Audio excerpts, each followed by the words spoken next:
Colby, welcome to Vegas. It's a title shot you've been waiting for a long time against Leon Edwards. How are you feeling this fight week and ahead of this fight? I feel amazing, man. It's great to be back on U.S. soil and get to defend my country and defend the honor of all our, citizens here in America. So, it feels great. It could have been in UK, but he said all-time fuck you to all the UK fans and said, no, I don't want to defend this title in the UK. I'd rather come to U.S. soil. So history repeats itself. It's just going to be another 1776, and that means British don't come to America. You come to America, you're going home empty-handed, Junior.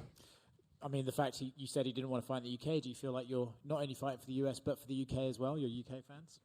Yeah. I feel like I need to go defend this title in the UK because they get robbed of a pay-per-view main event title fight. So I feel bad for the fans of the UK. They deserve better than what Leon's done to them. But that's why they were all screaming for Colby when Leon was fighting over there. They didn't even care about him because he has no redeeming qualities. I mean, the guy's a complete joke. He's low IQ. I'd love for the media to go ask him, like, what is his level of education? Did he even get through grade school? I haven't asked him that yet. Skill set wise, when you look at your skills against his, do you believe this is the traditional grappler versus striker matchup, or do you think you can match up with him on the feet as well?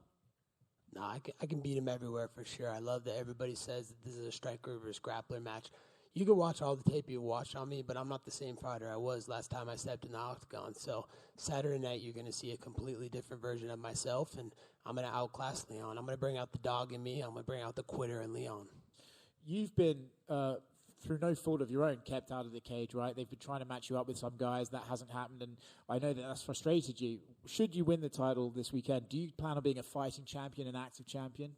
Yeah, I plan on being everything Leon isn't. And, I'm going to be someone that's a champion for the fans, that respects the fans, that make this sport go round. So, he doesn't care about the fans. He doesn't care about this company. I care about this company. This company changed my life. I love the UFC.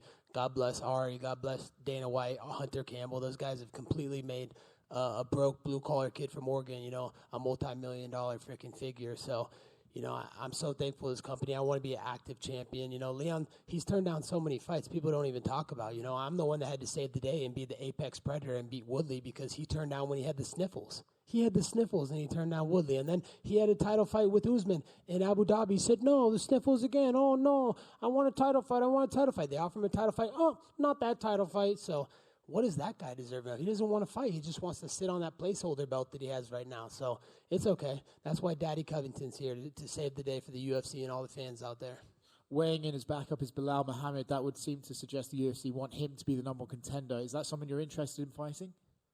No, who wants to fight a racist? I mean, could you imagine if I said someone earned something off the color of their skin? That's absolutely despicable. It's disgusting. That guy hasn't deserved anything. I mean, it's not my fault that he's not a star. You have to make yourself a star. I'm the one that went out there and did the things that needed to be done to become a superstar like I have. What has he done? He hasn't done anything. He's out there race baiting, saying, oh, he only earned this because the color of his skin is white privilege. Are you fucking kidding me? Dude, he's not getting no title shot. There will be no title shot for him. Last one from me. I don't know if I've heard as much anticipation for a press conference as I have this week. You've got names like Ian Gary, Paddy Pimblett, Tony Ferguson up there. Are you going to have lines for all of them, or are you just going to sit there and let them come to you? I'm chaos. I'm unpredictable. No one knows what I'm going to do next, but I can tell you one thing that, you play with the bull, you're going to get the horns. Colby, right here. You've obviously fought some pretty high-level former champions like Tyron, Kamaru, RDA, Robbie Lawler. So I'm curious, where does Leon rank compared to all these former champions that you've faced?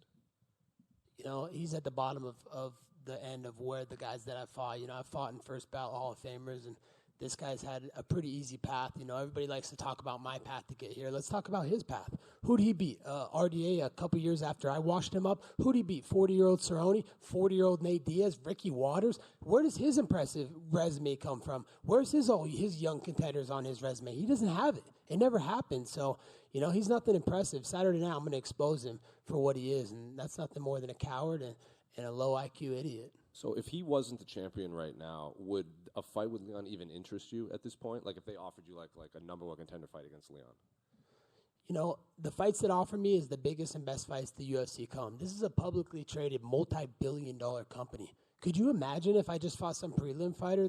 We'd be defrauding investors. The UFC would get sued. I love this company. This company changed my life. Donald Trump might put the belt around you if you do win. Is there any truth to that?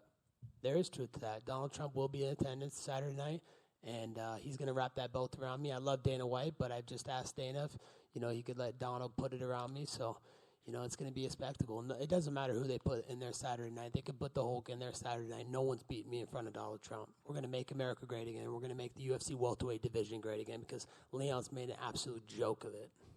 And Colby, to your right over here. For so long, really the only thing between you and the title was Kamaru. And since you guys parted, he's been on a skid. He's lost 3 in a row. Just kind of curious what you make of that. And do you feel like if you go out there, you win on Saturday, there's still maybe some unfinished business that he'll come back down to 170 and you guys will fight again? When I fought Usman, he was in his absolute prime, number 1 pound for pound. So you guys want to talk about my resume and who I fought. I fought the number 1 pound for pound fighter multiple times. And in my opinion, I beat him. I beat him 7 out of 10 rounds. You go back to my fight in Madison Square Garden, go rewatch that fight. Every single fan in that arena told me, hey, you won rounds 3, 4, and 5. It was clear as day. He won 1 round, the second round. The first round was a toss-up. So I do feel like I beat him, in that fight, and I feel like I'm a better fighter than him. So, I would love to see that trilogy. That's another fight that plays out. So all these other contenders can wait because that's bigger business, that me and Usman have to settle. It's unfinished business. Thanks. Hey, Colby. With you not willing to give Bilal a title shot, there is some welterweights on the card with you. Would you give a title shot to the winner of Shavkat versus Wonderboy, maybe Ian Gary? Any of those guys interest you? Who said I'm not willing? I'm willing to do whatever the UFC wants to do, and I don't make the calls around here. Last time I checked, Leon tried to call the shots and say, oh, Colby's not fighting for the title. No chance. No way Colby's fighting for the title. Where are we here today? We found out who called the shots. None of us fighters call the shots. It's up to the company. It's up to Hunter Campbell, Dana White, Ari Emanuel. These are the guys that call the shots. So whatever they decide is the biggest and best business for this multi-billion-dollar publicly traded company, then that's what we'll do next. Was there a reason why Dana did not let you walk out with Trump this Saturday? Yeah, there was a reason. He called me about that, and, I asked Donald Trump if he could walk me out. I saw him at Mar-a-Lago before I left, and, I got this suit signed by him, and he said he would walk me out, and then we called the UFC and Dana, and he said logistically, Colby, it would just be too tough. He has almost 100 Secret Service that come with them, and it would be too much mayhem to get you to the cage and get him there at the same time. So unfortunately, Donald Trump won't be able to walk out with me, but he'll be cage side, and I'll give him a hug before I enter that octagon, and I'll see him cage side, and he'll be putting that belt around my waist Saturday night. Speaking of Kamaru Usman, what do you think of his fight against Khamzat Chimaev? I thought he beat him. I thought he beat Khamzat. He was striking him. I thought he dropped him. Khamzat was scared to strike with him. He didn't even hit him once. Look at the significant strikes that were landed. So, if that was a 5-round fight, Usman would have destroyed him. He would have finished him in those championship rounds. So, I thought he looked good. He took it on, 4 or 5 days' notice, at 185. So, up a weight class. He never fought in that weight class. So, I thought he beat him, and I think a lot of the fans thought that as well. And finally, for me, earlier this week, you called Sean Strickland an excuse of a human being. What's up with that? Dude, can you not all relate? I mean, the guy said that women only belong in the kitchen. If you told that to my friend Candace Owens, she would literally run circles around him and make him look like the amateur jabroni that he is. I mean, the guy's the easiest fight in the division. I mean, there's a reason that he ran away from my division because he couldn't cut it. So, I'm just speaking facts and what everybody believes and thinks as well. Colby, down here to your left. You said that Leon is a quitter. Is that just the summation that you made from what you saw in his fight with Kamaru Usman, or was that something that you saw in him beforehand? Yeah, it was the first fight with Usman where I saw that he has that quitter in him. So, I'm going to bring him to that dark place, and, I'm going to bring out the dog in me and the quitter in him. So, I know he has a deep down side. Even in the second fight, he had it too, and his coach had to wake him up. Leon, oh, come on, you're back and you're quitting. Don't give up. So, he's a mumbling idiot, and Saturday night, I'm going to bring that quitter back out of him. And obviously, this is your third opportunity of getting the undisputed title. Would it be a lot sweeter for you getting it this time around than first time, considering you've picked yourself up the metaphorical canvas twice to do it? Absolutely. It's the same path and journey that Donald Trump's had to go on. We've been cheated out of, titles, out of, his presidency, out of my last undisputed title in Madison Square Garden. But there's one thing about me and Donald Trump, and that's when we face adversity, we can be delayed, but we will not be denied. And final one for me. If there's one thing that impresses you about Leon, what is it? The guy has no redeeming qualities. He's not likable. I mean, literally, the guy's made a joke of our division. He wants to sit and not fight anybody. He just wants to sit on the reign forever as the placeholder. So there's literally nothing I can say good about Leon. This fight's personal. He has what I want, and that's the undisputed title. And there's nothing more that Colby Covington wants than that undisputed title. So Colby Covington gets what he wants. Colby, right here. Over here. Just wanted to get your thoughts. Right here, brother. Just wanted to get your thoughts on the Nelk boys and your relationship. I know you just signed with Team Happy Dad. We've seen you working out with Kyle in Miami. What's your relationship with those guys like right now? Yeah, I got a great relationship with the Happy Dad team and the Nelk boys. Big shout out to Kyle Forgard. You know, he did a lot of training with me this camp, and you know that guy has the dog in him. So it was great to train with a guy that has the dog in him. He was able to push me to a level that I didn't think I could be pushed to. So we got some great strength and conditioning training in together, and I feel like that's going to make a difference on Saturday night. Colby right behind him. The UFC recently went to Miami again for the first time in a long time, and looks like they're heading back soon. Now that Miami's back on the travel schedule, is that one of your bucket list items before you call it a career? Absolutely. Everybody knows I'm the king of Miami. I run those streets. I train in the heart of Miami, in Hialeah, Miami. So, you know, no one's more Miami than me. You know, I've been there for 15 years now. So, you know, I love representing the 305. You know, I put them on my back every time I go into fight. Everybody knows I love my South Beach Mamacitas. They're the ones that give me the best cardio for my fights, you know, the bedroom cardio. That's why I'm the cardio king. So, yeah, I would love to fight and headline in Miami. I mean, who knows? Maybe I'll come and show up and fight in March. You know, I think that's a good turnaround time. So, you know, hopefully they'll let me headline that March Miami show. Or if not, you know, maybe we can come back in the summer or before year's end. I asked Dana earlier in one of the contender conferences about potentially having UFC 305 out in Miami. Is that something you'd like to do? Oh, man, that would be so incredible. I love the sound of that. I think that's a great storyline, and no better way than Miami's son, Colby Covington. So I'd love to do that. That'd be a dream come true, and you know, it'd bring the best out of me, fighting him in my backyard and getting to sleep in my own bed. It'd be so amazing. You know, I wouldn't turn down a home day like Leon would. And last one for me, obviously, you and Kamaru Usman have had one of the most historic and heated rivalries in the UFC, but he's showing you a lot of respect going into this fight week. I mean, what do you make of all that respect he's been giving you?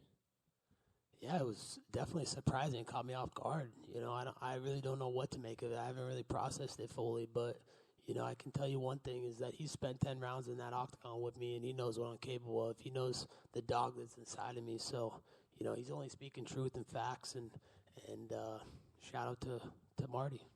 Thank you. Colby, hey, I'm here. Shavkat Rakhmonov said that he will bring the belt to Kazakhstan next year. Will you be ready to face him if you become a new champion? Whoever the UFC deems necessary, that's who I want to fight. You know, if it's Shit Rat, if it's Islam, if it's fucking Sean Strickland. The one thing's for sure, I'm going to make welterweight division great again. I'm here to stay, and if these guys want to fight me, they're going to have to come to my division. So, you know, like I said before, it's a publicly traded company, multi-billion-dollar company. I love this company so much, changed my life. So I want to do the biggest and best business for the company. So whatever Hunter, Dana, and Ari decide, I'm up for it, dude. I never said no to a fight. I've said yes to every single fight in my career. Never pulled out of one fight either. Will you be ready to fight more often if you become a champion?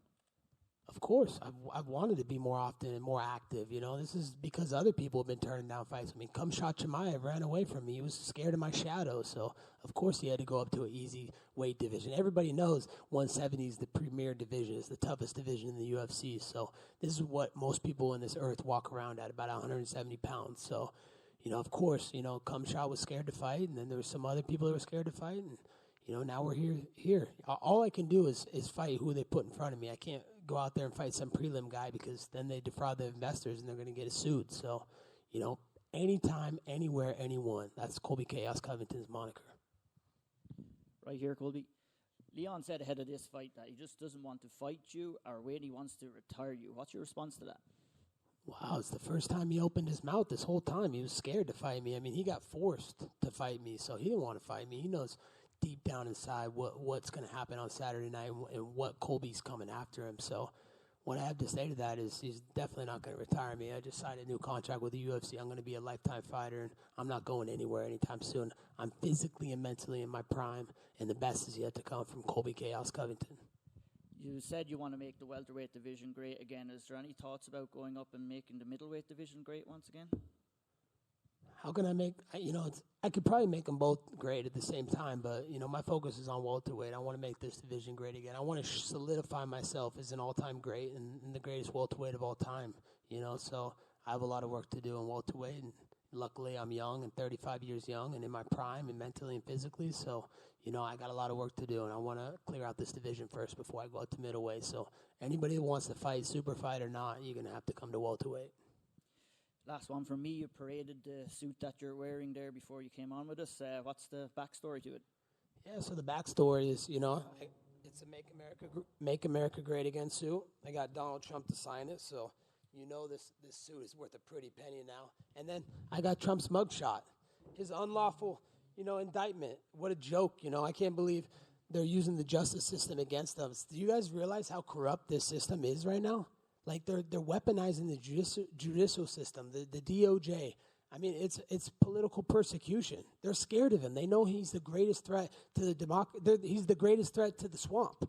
And, he stands for democracy, and they don't like that. There's a bunch of communist people running this country right now, and we need to get them out. Our borders are wide open. Inflation is higher than it's ever been. I mean, our streets are burning, and we're sending money to Ukraine? For what? What about America? What happened to America first? That's what Donald Trump stands for, is America first. So right now it's America last. We need to make America great again. 2024 is our last stand. If Donald Trump doesn't get back in office, this country is done. Colby over here. Colby, I am curious, what did Donald Trump say when he saw his mugshot on your jacket? He loved it. He was like, man, that's creative. I love it. That's amazing.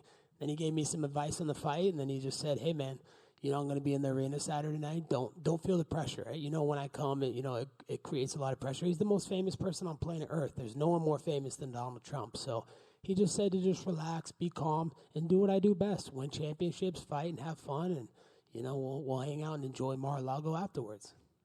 Going back to one of the previous questions, being a double champion is one of those things that seems to be very popular these days. Can I ask, what is it about welterweight? Do you just feel you perform best there? Because I'd imagine you go on a long win streak, that temptation has to be big.